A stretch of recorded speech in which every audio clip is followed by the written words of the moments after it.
11, right?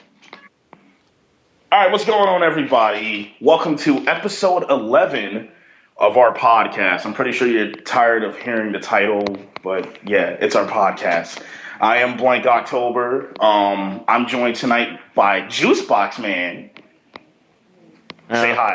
I was joined involuntarily because I guess I was like a last resort. You Yeah, I was the only one on Skype, and they were like, "Man, we can drag this motherfucker in here. He ain't doing pretty nothing." much were. I mean, I do have friends. That's what I was playing with right now in League until you motherfuckers sent me that invite. You sent me that pity party invite. Felt bad if I didn't accept it. Look at all these people that David invited to the Skype call. They like don't care. That's Dookie. Maybe I we'll hear see from that. That's why I want. That's Dang, man. Man, we suck. Yeah, let's get it. All right. Let's get it. First topic, yo. Now, this actually happened at WonderCon. After, the big trailer and stuff for Arkham Knight, there was actually a statement, I think, from the crew who, were working on the Arkham Knight game. Well, mainly WB. Did I just get called? No, I didn't. Okay. So, WB, there was a statement there that a lot of people didn't catch, but luckily, somebody caught. They said, get ready for the next Injustice. Like, they slipped that in. Get ready for the next Injustice. And yes, it has been confirmed that Injustice 2 will be made. There will be a sequel to Injustice Gods. Will it be as broken as the first one? I hope not. Because I want to like Injustice. That's what we said about Injustice in the first place. That's the MK9, and look what happened there. I like MK9. I don't think there's anything wrong with Mortal Kombat. Okay. Oh, yeah. Is the best character in the game. Do you know how hard this character is? Fallen, Cyrax. Do you know how hard that character is to turn? He's not even that hard, dude. Are you kidding me? Instant air fireballs. You can shoot 3 of them. All you gotta do is Tiger and eat fireballs all day. And the freaking input for the firewall was back. So jump back, jump back. Man, stop hating on the game. The game is Who fun. puts the firewall motion as back? Like, kidding me? It's Mortal Kombat. That's like if Tekken made wave dashing like forward. Okay, really? Because Kazuya has a freaking forward neutral misstep. Forward neutral. I said forward. No neutrals at all. Just forward. Oh God, man! And Justice too. Justice is cool. The broken games are always the most fun. What are you talking about? How was whatever? Moving on to the next thing, because I guess everybody wants to talk about a more broken game than Mortal Kombat. So let me go ahead. There is a more broken game than Mortal Kombat. It's called Dead or Alive 5 Ultimate. Speaking of that, you said it. I didn't. You can't argue with that. Anyway, I'm not going to argue with it. I'm just going to say you said it. I didn't. When the stream comes after you again, the DOA fanboys, when they come after you. Like October, I'll even give you my address so you can send me actual snail hate mail. Also, my gamer tag is Blank October with a 0. And my Facebook is Devin Williams, and the nickname on that is Blank October. Please hit me up. I think the game is still kind of broken, but we have a reason to play it now. Well, I wouldn't say a reason to play it now, but there's a reason why this game is going to generate more hype going into the Fall Classic. Team Ninja. I seen it on Shoryuken.com. It was that, and then everybody was like, I seen the comments. They're like, "Yeah, Namco, step your game up." I'm like, "What? We don't gotta fucking step our game up. What the fuck?" We'll get to that in a second. But let's explain this real quick. I thought that was kind of the road to the Fall Classic. So basically, your road to Evo. Well, since DOA is probably never going to make it Evo. TFC is basically DOA's Evo. So I don't know. Well, most of the 3D fighters weren't going to be an Evo. Like Tekken barely got an Evo. Yeah, and that took a push from the community and Katsuro Harada himself. Well, honestly, we don't even deserve it because Tekken community itself isn't there. We don't come out to anything unless it's a major tournament. Yeah, you got a point there. But we do have to have a 3D game there, and Soul Calibur. I mean, Virtua Fighter had a pretty good tournament. Soul Calibur Sega Cup was actually really cool.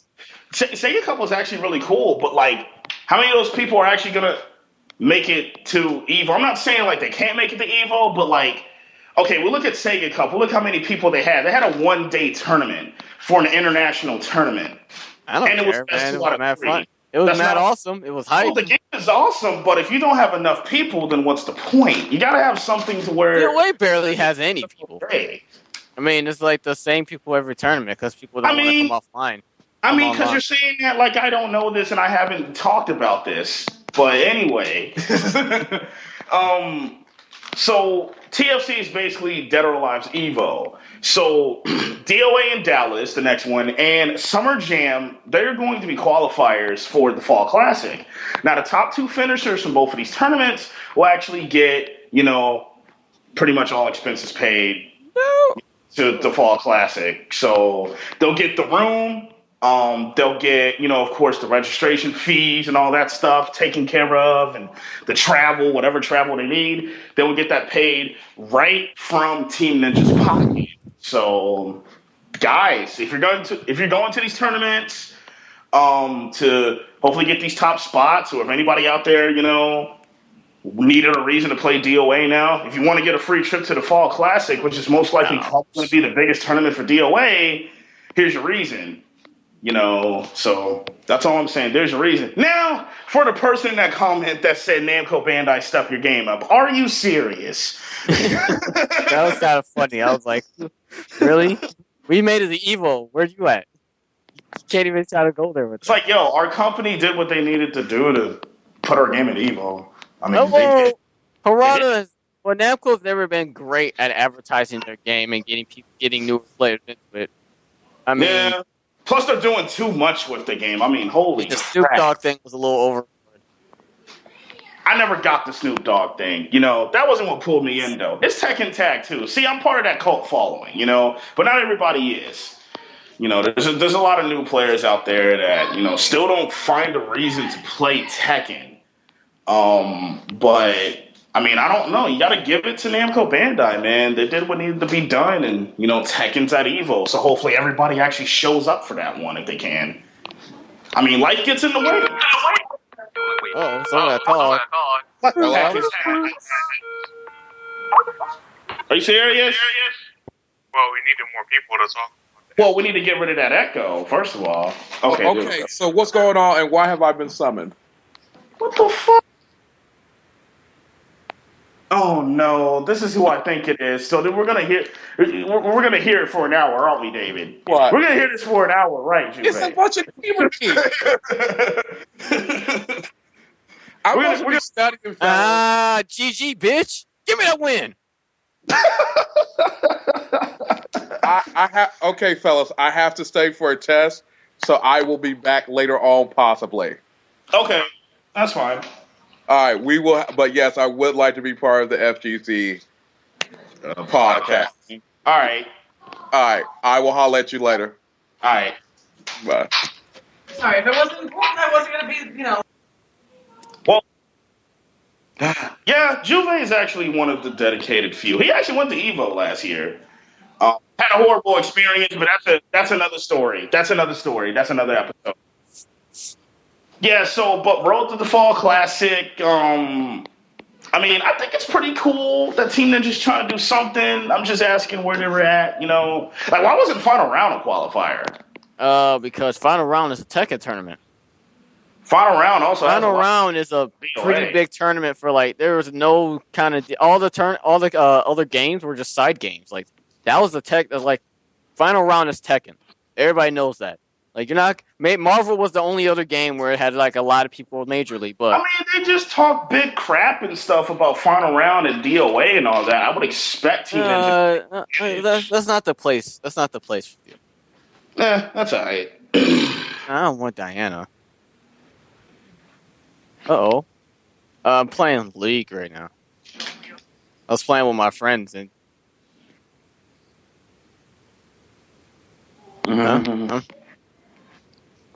I was gold 4. I was gold 4 on my way to gold 3. Now let me ask you this. Let me ask you this, Juicebox. Now we all know about the tear that Sweet Revenge is on, and do you think he's probably a shoe-in to get one of these, top? Whoa! Every tournament Sweet Revenge has been in, no one's beaten him. Yeah. If besides Excalibur, but how long is that gonna last? Yeah, like this kid needs to like. He just knows everything, and he dedicates himself to the game more than most of the players that play. He also plays with better people, so it's not even playing better people. It's just you can't learn from playing. Somebody who just mashes high holds, man. Well, yeah, you can learn to do mids, but you know what I mean. But then again, he's using Genfu. That's mostly mids. Genfu. I don't know. In America, people think Genfu's top tier, and he's not. I don't think he's as good as people think he is. I don't think he's top tier. I think most of the time people win in DOA because no one understands the character yet to their frames and how they work, and then they get confused by it. Like I see people still lose to Ayanes that rush down, and Ayane rush down is garbage because her frames on hit on a block are terrible. The only reason she's any good is because her crush game is immaculate. Like she crushes everything. Yeah. She's supposed to be this whiff punish spacing character that punishes you for being too aggressive and whiffing, but people rush down with her like she's fucking Kasumi. I don't get it. It's confusing. Yeah, shout outs to all those Ayane players out there. 99% of y'all aren't doing it right. So next thing. Now I'm going to explain this, further. Now, this is off topic from fighting. He's like the Daigo of DOA right now, Sweet Revenge. He's just beating everybody, and people are just then we need an infiltration, then. We need an infiltration. Doing demons on people and getting perfects at Evo? Let's do it. But anyway, okay, so the next topic. Like I was saying, it's a little off topic from fighting games, but I'm going to bring it back into that realm. Going to kind of explain myself, but... All right, so Call of Duty, go ahead and boo. I'm going to boo with you, boo, Call of Duty. But Call of Duty, they're going to have an invitational tournament at the X Games this year. Now, that's interesting. And this is thanks to not only MLG, but ESPN as well. Now, this is actually huge for esports. I'm glad to see, esports, getting up there more and more. That's cool. That's whatever, That's tight. Now, the reason why I brought this up is because a well-known esports journalist, pretty much his handle is Slasher. He said on Twitter basically that, everyone knows that only COD and maybe also fighting games would appeal to the X Games crowd. Now, Juicebox, I wanted to get your input, man. If fighting games were to ever be at the X Games, what games do you feel would have to be there? Street Fighter's going to be there by far.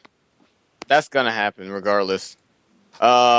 Street Fighter, Virtual Fighter, I would say should be there. Tekken should be there. Guilty Gear should be there.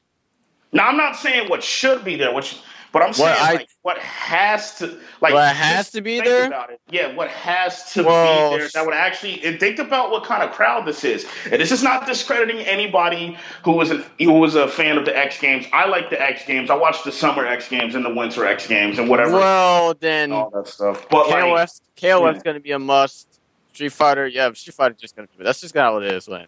Pretty much, you can't have a fighting game tournament without Street Fighter. It's just not. It's just the most played game. It's the most played fighting game in the world right now.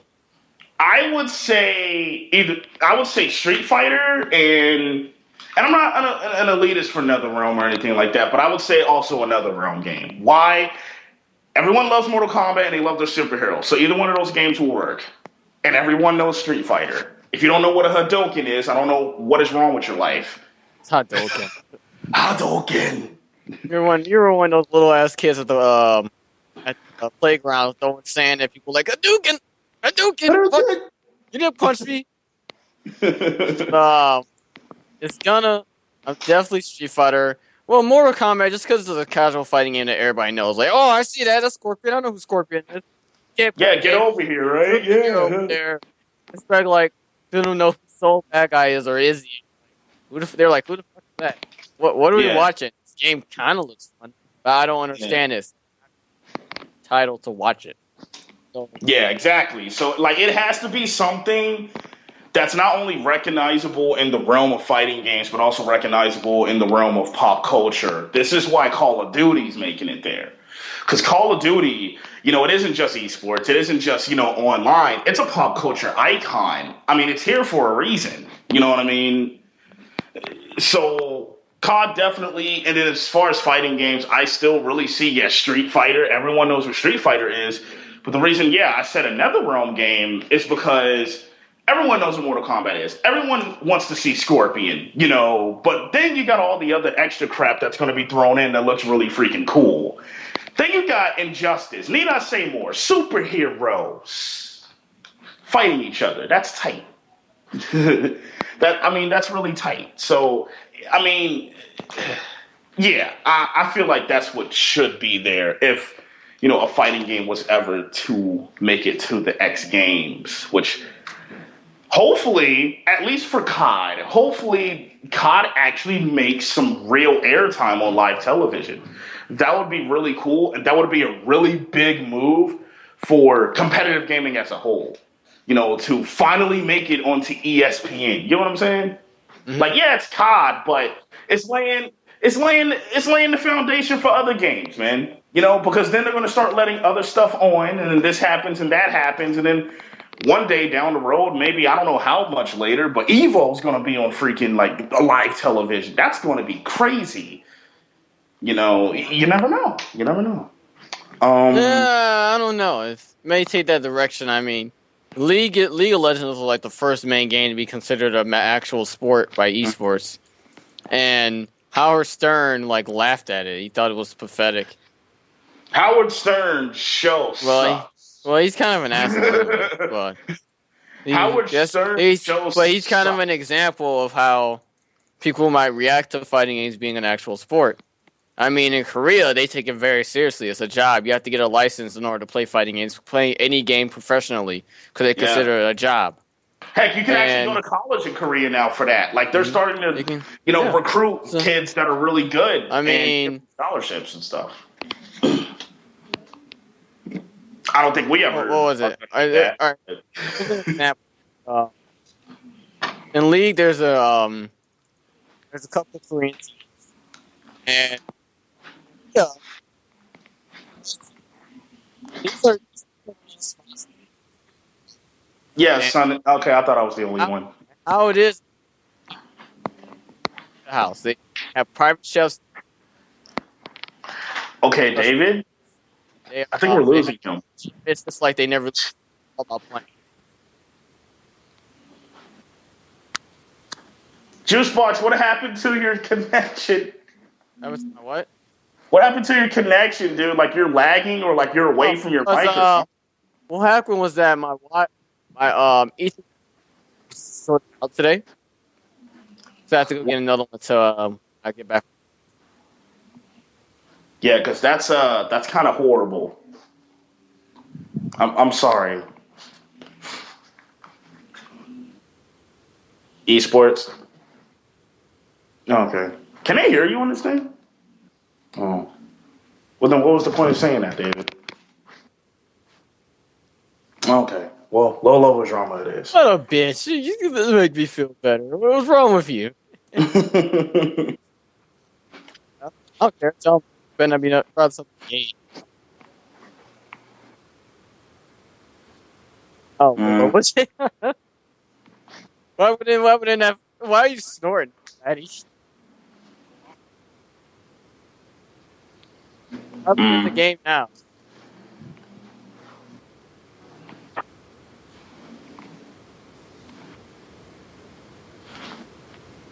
Wait, David. They can hear you now, right? Yeah. Then why are you talking? You can't do a topic because it's okay. PR Balrog. Okay. Oh wow, this is actually okay. I know exactly what you're talking about. All right, here's what he's talking about. PR Balrog, he was over in Japan for Topanga League, and he was talking about how different the players just are in comparison to American players. And basically what he said is that Japanese players are just more helpful. You know, they train differently. It's just like they play, they eat, then they play again. They help each other out. They help new players, even if that means that new player is going to step up and beat them, you know. And I can kind of see where he's right about that. And now also, he's not the only one that went over to Japan and, you know, actually brought this up. Mr. Wah, you know, our very own embodiment of Bass, yo, he was over there. And he basically said the same thing. The story's actually up on Free Step Dodge. You gotta go look for it because it's, you know, it's been like a week or so, maybe more. But he basically said the same thing, and I actually see where they're coming from. You know, I don't know what it is, and I'm not just gonna put it on America, but I'm just gonna put it on a lot of players. Okay. You can take it how you want. Saru, I'm not giving you the satisfaction of saying America, because Saru loves to beat up on his own country. First of all, that's not how you do it. That's not how you get us better. You don't shit on your own country. Anyway, so a lot of players, when they're, you know, helping a player out or, you know, somebody asks them for some information and stuff like that, they may give them, you know, a good deal of information, but only enough to keep them, you know, under their level. You know what I mean? I think what needs to happen is that all information needs to be brought out. You know, all information needs to be on display. Why? Because when everybody in your community gets better, your game gets better, it grows, and then more people want to look at it because they're seeing more and more of a high level of play. And they're not just seeing the same. I mean, they may see the same 3 people win, but at least it's truly the best 3 people. And it isn't just because they're only good 3 because nobody else knows this game, right? You know what I mean? So I think what needs to change is that if we're going to let out information, we need to like actually give that information out. Like, I'm not saying tell us all your tech, but don't be afraid to display it. And if you're helping a player out, and I'm talking to all these clans out here that claim they love to train people, actually train them. Actually basically teach them how to beat you. Okay? This is how you do it. This is what teachers do in school. Okay? They teach you all these things to where one day you can be smarter than them. Okay? Think about that. You know, they teach you to be better than them. So in fighting games, what should happen is that we should teach these new players, these players that are just looking to get better, basically how to beat us. You know, but the trick is, you know, you get them up to your level, but you don't let them just take it from you. Okay? They really have to beat you.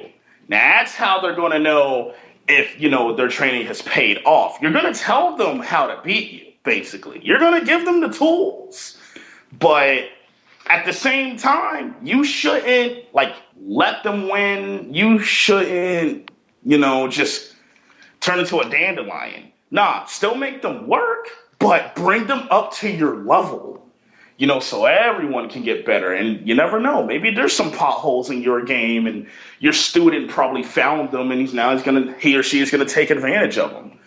So that's the beautiful thing about teaching. You know, you see the progression, you know, and it's really cool. It's like you're a proud parent or something, seeing somebody you've been helping out, you know, and they actually get up to your level. Maybe they even surpass you. You know, that's the most beautiful thing. And then that keeps the competition going and growing. This person got better than me. Now I got to work on some things to get better than this person. Now I'm better than this person. Now he's going to work on some more things. You know, it's the ladder. You're making that ladder so everyone, you know, will be able to step on it, but not everyone's going to be able to get to the top. You're not going to let them get to the top. You're not going to let them grab that championship belt like in a ladder match or something. But you already showed them how to climb that ladder and get the belt. But now it's up to them to actually grab it. You're not supposed to keep a person down. You're supposed to leave it up to the person if they really want to use those skills that they learned or not.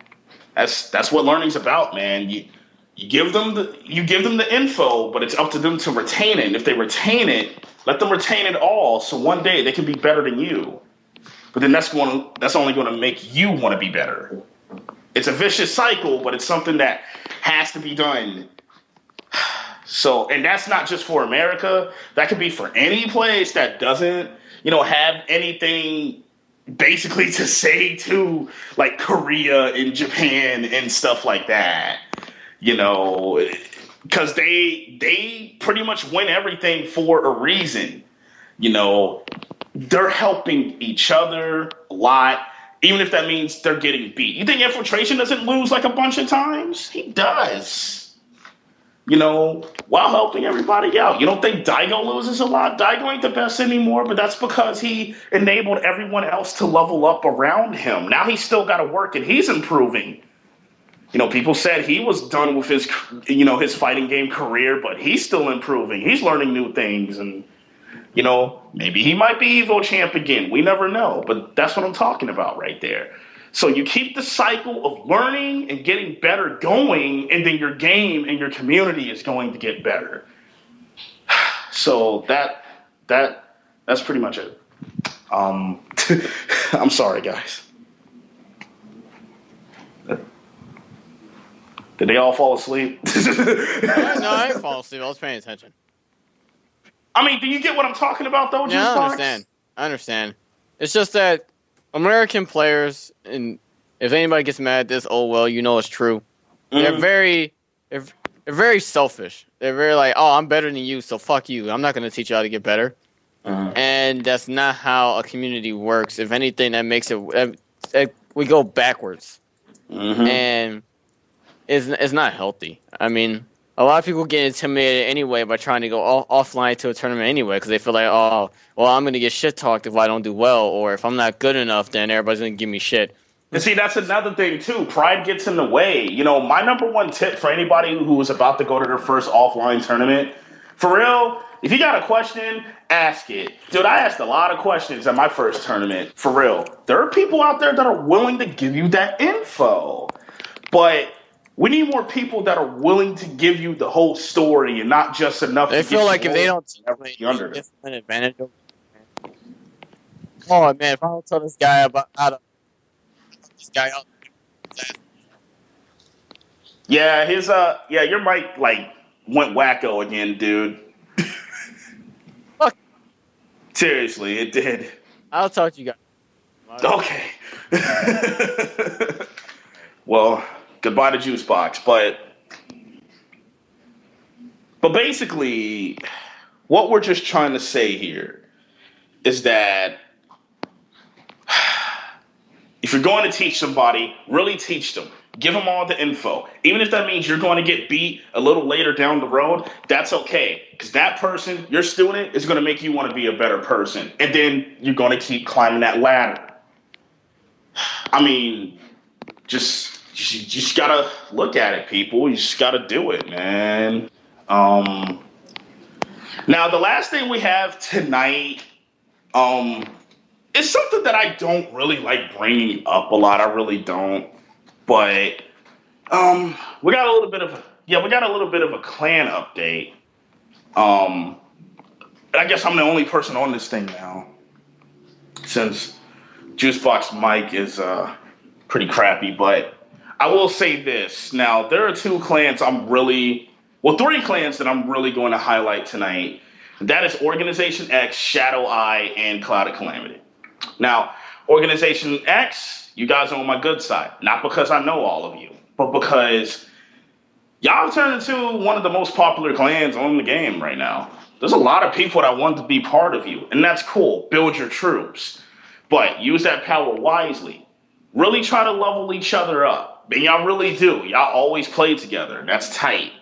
I like that. So keep doing that. Maybe there might be bright things in the future. Now on to Cloud of Calamity. Well, Cloud of Calamity is pretty much almost no more. I don't know what's going on with you guys, but y'all are the number 2 clan, and this shouldn't be happening. Now you got to rebuild. Either rebuild or get out.